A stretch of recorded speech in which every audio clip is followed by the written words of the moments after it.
दिल्लीतील विद्यार्थ्यांच्या आंदोलनावर बोलताना रवींद्र चव्हाण यांनी आंदोलनाला स्पॉन्सर्ड म्हणण्यापूर्वी ठोस पुरावे जनतेसमोर ठेवावेत असं म्हटलंय।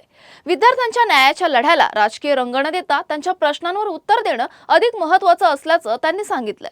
तसेच विनापुरावा आरोप केल्याने आंदोलनाबाबत संशय निर्माण होऊ शकतो असंही त्यांनी स्पष्ट केलंय।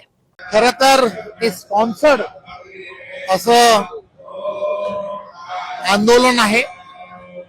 आपण सर्वजण पाहता की देशभरामध्ये नरेंद्र मोदीजींच्या नेतृत्वामध्ये विकासाचा एक फार मोठा झंझावात सुरू असताना या सगळ्या गोष्टी की ज्या गोष्टींमध्ये आपल्याला माहित आहे की ज्या नीटच्या परीक्षेचा पेपरफुटीवरून हा प्रकार घडला आणि त्यामध्ये असणारे 7-8 जण जी होती त्या सर्वांना अटक झाली आहे, ते जेलमध्ये आहेत, त्यांच्यावरती कारवाई झाली आहे, ते त्यांना कठोर शिक्षा होणार आहे। असं असताना सुद्धा कुठेही आपण पाहिलं असेल या आंदोलनामध्ये विरोधकांचा वेगवेगळा अजेंडा आहे आणि त्या वेगवेगळ्या अजेंड्याच्या माध्यमातून त्या ठिकाणी आपल्याला संधी कुठे मिळते का याचा त्यांना शोध आहे।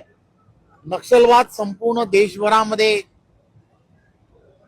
मिटवण्याचं काम केंद्रातलं सरकार आणि राज्यातलं देवेंद्रजींच्या नेतृत्वातल्या सरकारने केलेलं आहे, त्याची आपण सर्वांना कल्पना आहे। आणि हा नक्षलवाद फोफावत जो होता आणि त्याला जे फंडिंग होत होतं, जे बाहेरून जे फंडिंग होत होतं, ज्या संस्थांना होत होतं, अशा बऱ्याच संस्थांवरती सुद्धा बंदी घालण्याचं काम हे केंद्र आणि राज्याच्या माध्यमातून झालेलं आहे, याची आपण सर्वांना कल्पना आहे।